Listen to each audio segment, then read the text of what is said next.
প্রবাসী বন্ধুরা আমার, আসসালামু আলাইকুম। একটি মায়ের দুটি ছেলে, একজন প্রবাসী, অন্যজন সে গ্রামের নেতা বড়ই সাহসী।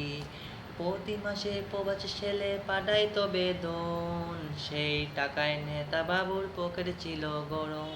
প্রতি মাসে কিনলো জমি, করলো দালান ঘর, দিন বদলে মা ভাইকে করে দিল পর। প্রবাসী ছেলে মাকে দিল ছোট্ট টিনের ঘর, সে ঘরেতে মা জননী থাকবে জনমভর। মা জননী খোদার কাছে বলে দুহাত তুলে, বুকের মানিক প্রবাসেতে রেখো আল্লাহ সুখে।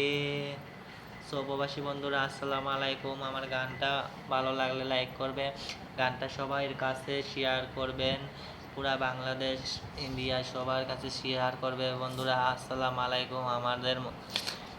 তোমরা যদি মুসলিম হও তাহলে আমাকে লাইক করবে, হিন্দু যদি হও তাহলে লাইক করতে হবে না।